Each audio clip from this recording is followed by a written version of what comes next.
Скъпи брати и сестри, тази сутрин ще разговаряме за една случка, която се е случила в вечерно време, а до вечера ще разговаряме за една случка, която се е случила в сутрешно време. И на двете събрания обаче ще търсим причината за Исусовите явявания след Неговото възкресение. Какво целеше и какво постигна нашият Господ при срещата със своите ученици. Тая сутрин ще си послужим с един текст от Йоанна 20 глава, от 34 стих до края на главата. Това са 7 стиха. Нека да се изправим да чуем този текст. Ще прочета Йоанна 20 глава, стихове от 24 до 31. А Тома, един от 12-те, наречен Близнак, не беше с тях, когато дохожда Исус. Затова другите ученици му казват: видяхме Господа. А той им рече: ако не видя на ръцете му раните от гвоздиите и не тура ръката си в ребрата му, няма да повярвам. И по 8 дни учениците му пак бяха вътре, и Тома с тях. Исус дохожда, като беше заключена вратата, застана насред и рече: мир вам.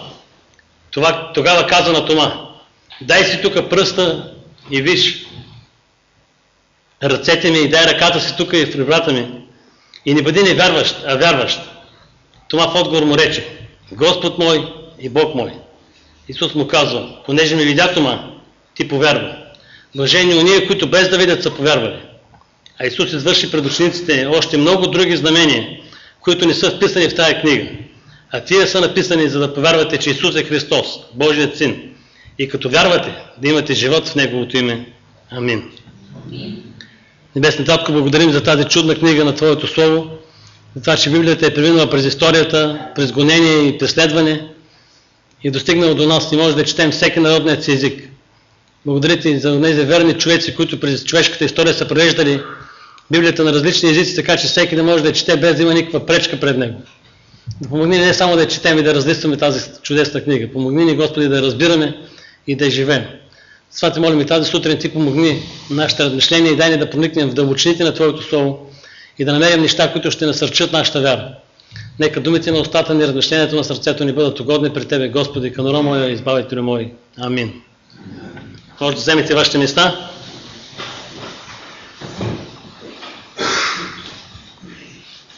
Дори ако не сте погледнали календара, знаете, че седмица след Възкресение Христово, обикновено неделята се нарича Томина неделя. Честито на имените, които празнуват на днескашния ден. И Тома е главен герой в текста, който току-що беше прочетен. Но макар да е главен герой, той не е най-важният. Със сигурност Исус иска всеки един от Неговите апостоли, в това число и Тома, да бъде сигурен в Неговото възкресение. Но ще пропуснем много важни истини, ако се спрем само на Тома и на това, което той преживяваше и това, което той направи. Така че търсим отговор на въпроса: защо Исус се явяваше на своите ученици след възкресението. И едно от нещата, на които спрях своето внимание тази сутрин, ще спра това вниманието с тази сутрин, когато разглеждах този текст, е, че има един факт, който се повтаря от предната неделя. Това, че вратата беше заключена. Вратата на стаята, където бяха учениците, беше заключена отново. И малко е странно, затова, че учениците вече са видели възкръсналия Спасител. Сърцата им все още обаче са пълни с смущение, с притеснение, с страх от човеци. И може би това е причината, поради която Исус отново ги поздравява със същия поздрав от преди една седмица, като казва: мир вам или мир на вас. Какво е толкова важното или какво е специалното на този поздрав, на тази думичка за мир? И макар да сме говорили за този мир, пак ще повторя неща, които надявам се знаем, за да ги затвърдим в нашето знание и разбиране, че мирът не е липса на проблеми, не е липса на трудности или липса на опасности, но спокойствието, с което можеш да посрещнеш всяко едно от предизвикателствата на живота и с Божията помощ да победиш трудностите, проблемите, опасностите, да превъзмогнеш всички препятствия по пътите. Но на първо място мирът е мир с Бога и мир с себе си. Не случайно свети Августин, когато пише своите трудови, на едно място е написал, че неспокойно е сърцето на човека, докато не намери покой в Бога. Надявам се тази сутрин всички, които сме тук, да може да потвърдим това нещо, че до момента, в който ние сме срещнали с Бога и сме сключили мир с Него, наистина в сърцата ни имало този смут и това притеснение. Това е причината Исус, явявайки се за втори път на своите ученици като група, да ги поздрави с този поздрав: мир вам. Еми Кармайкъл, друг един герой на вярата, макар и доста по-близо във времето, отколкото Августин Блажени, казва следното нещо: мирът на Исус издържа всеки изпит, всяко напрежение и никога не се нарушава. Това е Неговия собствен мир, за който Той казва, че ни го дава. Така че с потвърждението на тези герои на вярата от църковната история, надявам се да се уверим за това, че наистина мирът беше нещо, от което учениците се нуждаеха, и затова Исус ги поздрави с този поздрав: мир вам. Но тук има още едно нещо, на което не искам да подпуснем, когато казва вам, по старата форма на български език, или на вас. Исус подчертава нещо много важно. Мирът не е за всеки. Той е предназначен само за тези, които го желаят и които го търсят. Това е причината за написването на Евангелията, това Евангелие или на Библията като цяло. Това са думите, с които апостол завършва тази глава, като казва: тия са написани, за да повярвате, че Исус е Христос, Божият Син, и като вярвате да имате живот в Неговото име.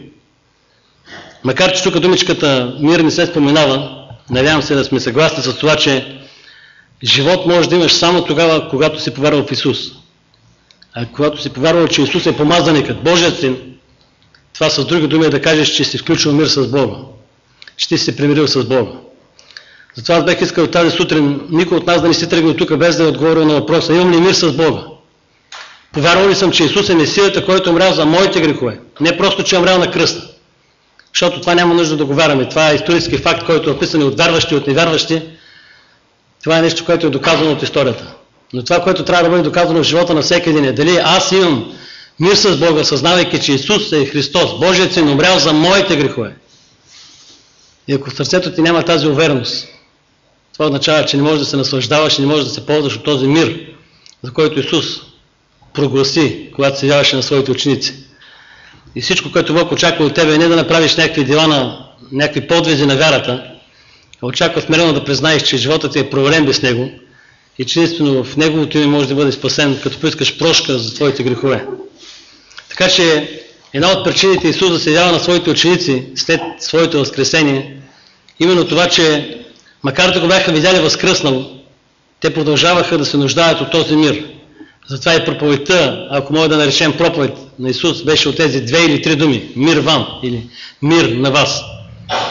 На второ място Исус дойде и отправи едно предизвикателство. То беше отправено към Тома, като каза: ела, пипни ме, докосни ме. Исус, за разлика от земните, човешките звезди, няма нужда от бодигардове, от охрана, които да пазят тълпата далече от Него. Той иска всеки един да дойде при Него и няма никакъв проблем да бъде докоснат от Него. И макар че този призив към това беше отправен директно към Него заради думите, които Той каза: докато не сложа ръката си в раните му, без да се опитам да спекулирам с текста, може би Тома е поискал да сложи ръката си в раните му, защото учениците, които бяха първата вечер, когато Исус се яви на тях, бяха направили вече това. Не знаем, разбира се, казвам, не искам да спекулирам с текста, не искам да изопечавам текста или да го изнасилвам, да изваждам нещо повече, отколкото има там. Но нека да си спомним, че при първото явяване на Господ в вечерта на самото възкресение, Исус, когато се яви на учениците, каза, записано е в Лука 24 глава: попипайте ме и вижте. Не знаем дали те попипаха. Не знаем.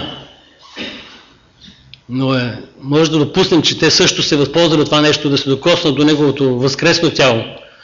И уверявайки се, че това е същото това тяло, проводено на Голготския кръст, проводено в ребрата от римското копие, това е тяхният Спасител.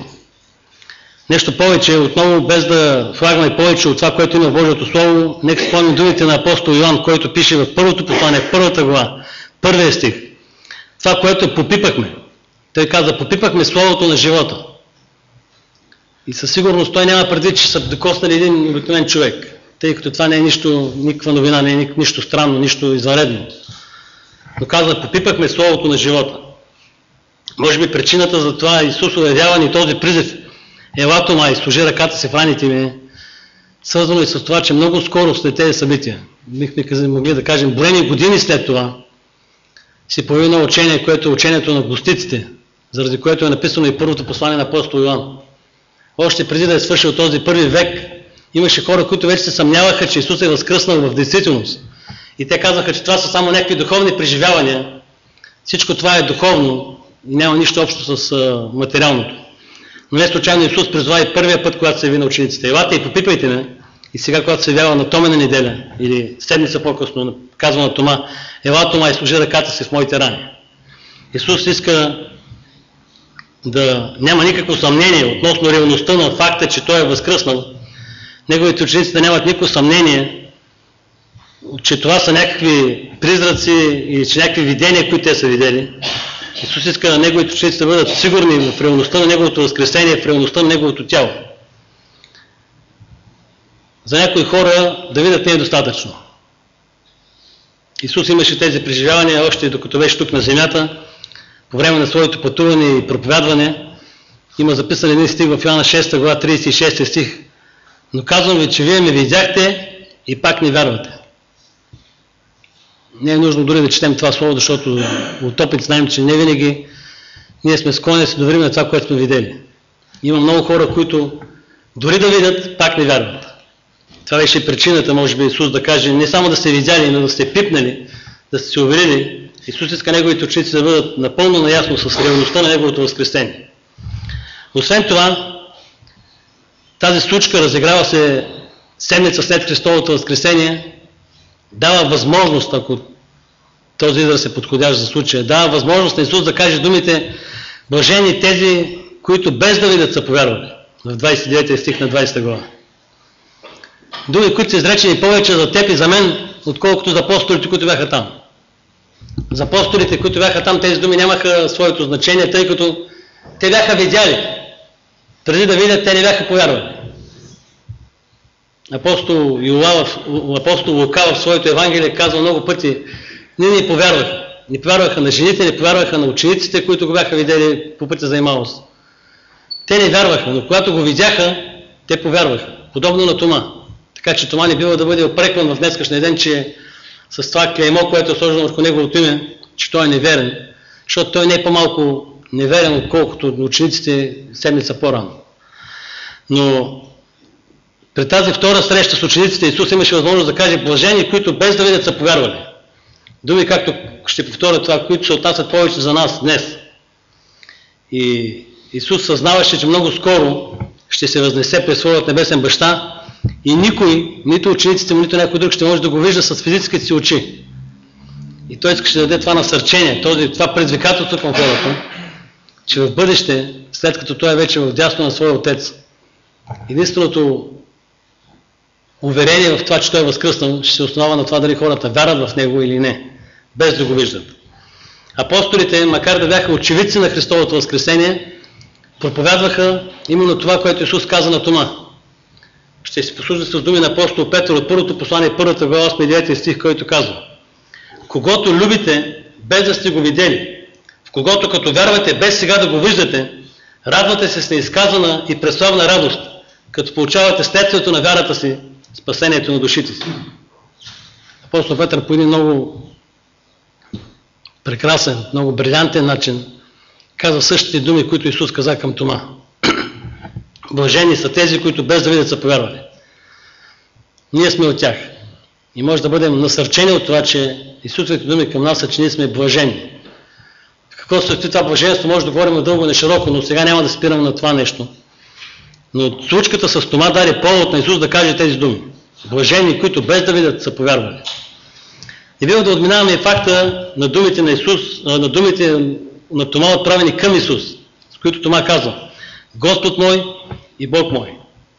Исус знаеше, че ще се чуе тези думи. Знаеше, че тези думи ще бъдат записани от Йоан по-късно в това Евангелие. Знаеше, че тези думи ще бъдат прочитани, както ги прочитаме тази сутрин ние. Исус е Господ и Бог. или Бог и Господ. Ако учениците му не бяха се уверили по време на неговия земен живот в това, че той наистина е божествен, че той наистина е Господар, след неговото възкресение нямаше никакво съмнение. Не случайно и това е толкова спонтанно, толкова естествено възклицание на Тома. Господ мой и Бог мой. Но тук има своите следствия тази изповед или тази реплика на Тома. Ако Исус е Бог, какво следва от това? Ако Исус е Бог, следва, че трябва да му се покланяме като на Бог. Че трябва да вярваме в Него като в Бог. Не като в добър учител или философ. Както Стефан Проданов преди време го питаха, когато беше още жив. Вярваш ли, християнин ли си християнин съм? Вярваш ли, че Христос е възкръснал? Не вярвам. Това се казва легенди. От съвременните, както и от несъвременните комунисти не могат да очакваме нещо друго. Но ако Исус е Бог, това означава, че трябва да вярваме в Него като в Бог и трябва да му се покланяме като на Бог. И Тома каза, ти си моят Господ. Ако е Господ, какво следва от това? Много пъти сме казвали, че думата Господ е форма на думата Господар. Ако Той е Господар, какво следва от това? Че трябва да му служим, че трябва да изпълняваме законите му, заповедите му, желанията му. Така че с този кратък възглас, тази кратка изповед на Тома, макар да е кратка и пълна дълбочина, когато Тома каза Господ мой, Бог мой, той каза, аз ще ти служа като на Господ, аз ще се покланям на тебе като Господ, ще вярвам в тебе като в Господ. И Толзер, един известен християнски автор, познат ни от неговите трудове, макар да е живял не толкова отдавна от нас, казва, вяра, която изповядва Христос като личен Спасител, а не води до живот на пълна покорност на Христос като Господ, е неадекватна. И макар в началото на 20 век да са писани тези думи, ми звучат много съвременно, като в началото на 21 век. Ако сме честни, гледайки се в собствения си живот, гледайки се в живота на хората около нас, особено на хората, които изповядват, че са християни, ще кажем, че виждаме много неадекватна вяра, която казва, да, Христос е умрял за мене, аз имам вечен живот, аз съм благословен от Него, но живот и вяра, която не води следствието, че ние служим на Христос като на Господ, като на Господар. Така че тази случка от преди 2000 години, разиграва се седмица след Христовото възкресение, е полезна за нас и в това нещо, че ни показва тази изповед на Тома, която е, може би, наистина много кратка, но толкова уникална и толкова съдържателна. И едно последно нещо, което също не искам да пропуснем, макар да не е записано в прав текст, както ще го кажа аз, Исус даде пример. Даде пример на своите ученици, как да се отнасят към някой, който е в съмнение, към някой, който е невярващ.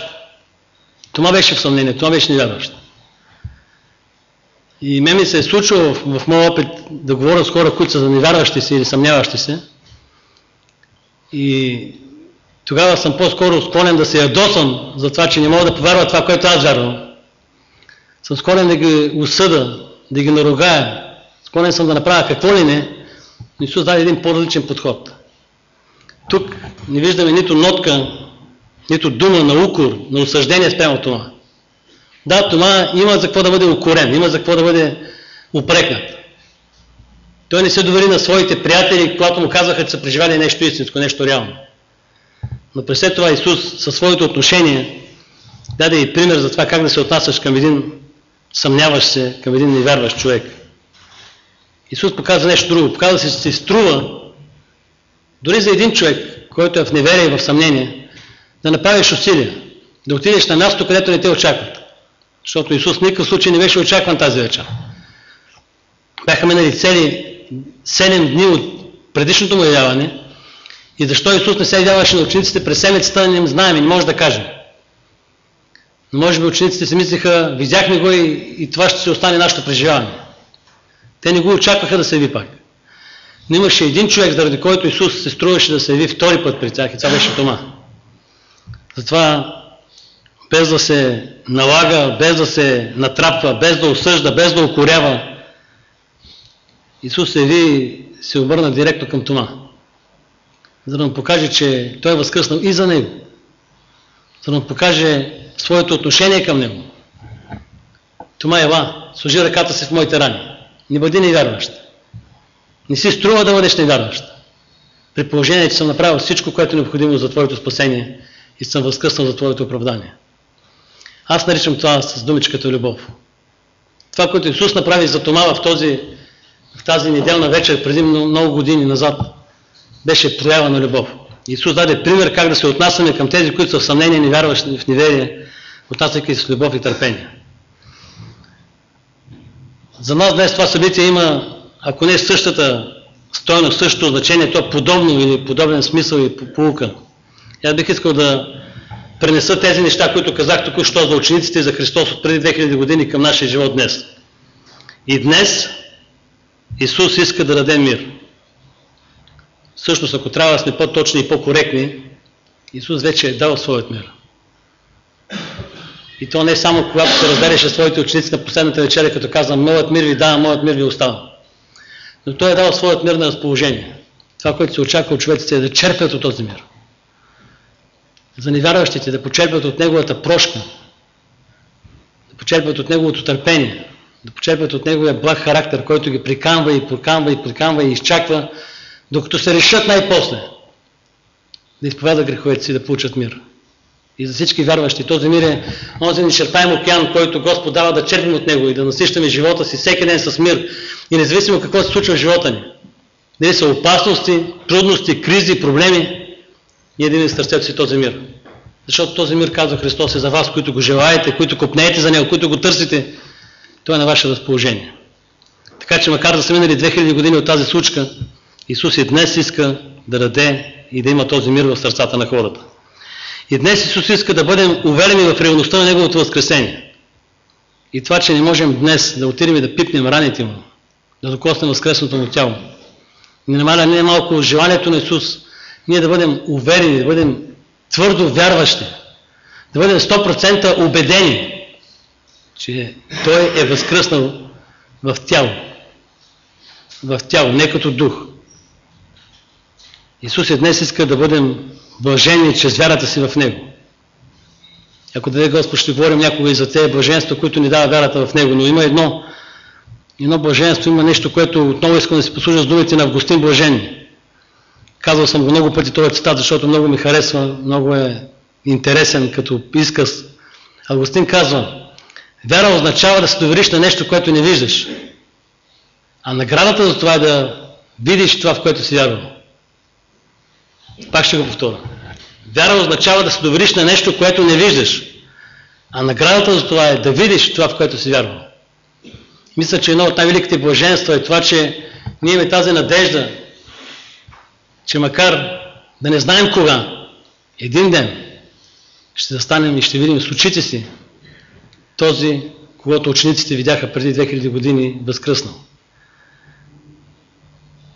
Не знам дали има подходящи думи, подходяща песен или подходящо стихотворение, което да изкаже колко благословено и колко чудесно е това нещо, колко чудесна е тази надежда, колко сила и колко вдъхновение има в нея. И това е едно от нещата, които ние сме благословени да вярваме без да сме го видели. Исус и днес иска да го изповядваме и да му се покланяме като на Бог. Слушах много интересни споделяния от един наш брат в Господа,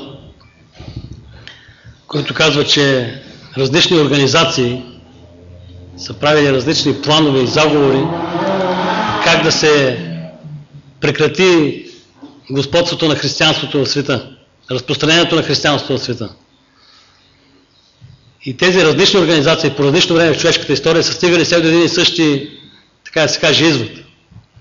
Ако може вярващите, християните да не вярват, че Христос е Бог, всичко друго е, както казват младежите, окей. Всичко друго е, няма проблем. Нека да вярват, че е добър човек, нека да вярват, че е умрял, нека да вярват, че е учен, нека да вярват, че е учител, нека да вярват, че е философ, нека да вярват, че е пример на поведение, всичко друго, но да не вярват, че е Бог. И затова с особена сила на думите на Тома в днескашния ден ми напомня, че Исус и днес очаква да вярваме в Него и да му се покланяме като на Бог. Но Той очаква още нещо. тези, които го изповядват като Бог, тези, които вярват, че Той е Бог, да продължат, така да се каже, още една стъпка в своята вяра и да повярват за това, че Той е Господ, Той е Господар. И днес Исус, без да натрапва, без да изисква със сила това нещо, очаква, надява се, ако щете, ако вярваме, че Той е Господ, да му служим като на такъв. Да изпълняваме желанията му, волята му, заповедите му. Бих казал, че е тъжно за това, че много често в нашето съвремие думичката Господ Исус или думичката Господ пред името Исус я слагаме по-скоро като украшение, да ни звучи много постно произнасянето на Неговото име. Но без да влагаме този смисъл, че Господ означава Господар, който очаква подчинение, очаква служение.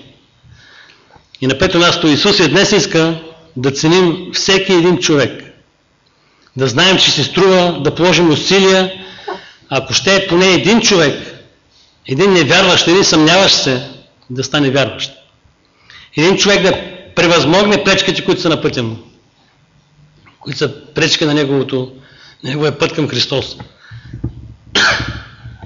Да направи тая стъпка, която беше нужна на Тома.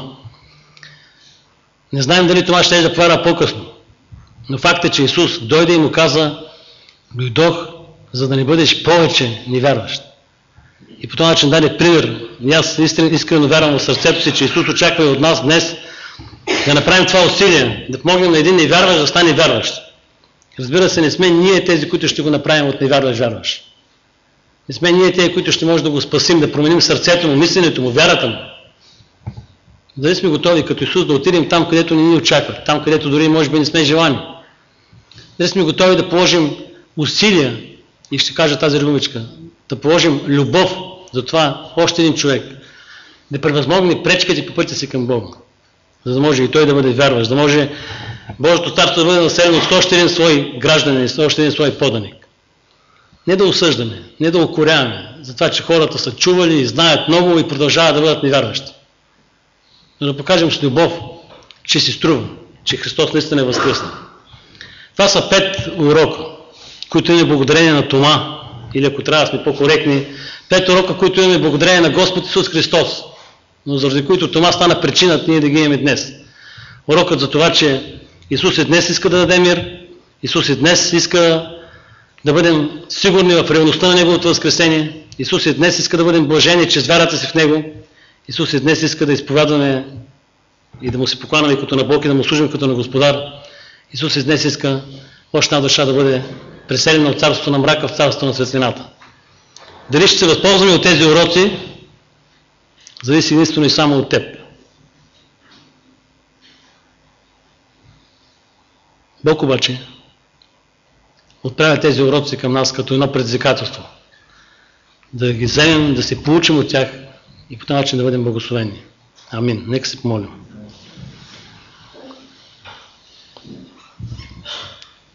Господи, знаем, че думите са недостатъчни да изкажем нито това, което е в сърцата ни, нито това, което заслужаваш, нито това, което искаме да кажем често пъти и бушува вътре в сърцата ни и в мислите ни. Знаем, че думите са средството, което ни дава да общуваме с теб и да общуваме с хората около себе си. Това ти молим ти да подправиш нашите думи с солта на Твоето Слово. Ти да подправиш нашите думи така, че те да носят изцеление, да носят вяра, да носят упование, да носят надежда, да носят мир, утеха, да носят всичко нас, за което ти си ги предназначил. Молим ти, помогни в тези истории, които ние добре познаваме. Да открием ценни уроци, които ще променят нашия живот. Да не продължаваме да следваме същото русло, да не продължаваме да следваме същите неща, които сме следвали през целия си живот. Но дай ни, Господи, да надникнем под повърхността. Дай ни, Господи, да се взрем в Твоето Слово, да се задълбочим в него, да положим труд да разкопаем, за да намерим тези скъпоценни бисери, които ще ни доближат до Тебе, които ще ни доближат до Твоето сърце, които ще ни разкрият какви са Твоите желания и Твоите мисли за нас. Знаем, че пътищата са твърде високи, но знаем, че Ти ни ги разкриваш, за да можем да ходим по тях. Продължавай да го правиш. И прости ни нашата колебливост, непостоянство, прости ни нашата непоследователност и научи ни как да ходим след Тебе с увереност. Направи вярата ни наистина вяра, когато имаха апостолите, които макар да минаха през своя период на съмнение и маловерие, които макар да минаха през своя период на страх и смущение, след това се изправиха открито и казаха на този свят, че ти си възкръснал и че ти си жив. И че ти даваш живот на тези, които пожелаят този живот.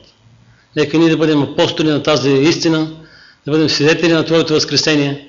И макар да не са ни видяли очите ни, ние да можем с очите на вярата да те виждаме ясно откроен пред нас и да уверим хората, че ти си жив и реален, че ти си реален в нашия живот. И това да бъде видимо, да бъде разпознаваемо от хората, които ни наблюдават. Молим да направиш това, като ни дадеш смирението и признателността за това, че ти правиш всичко чрез нас. В Твое име и за Твоя слава те молим. Амин.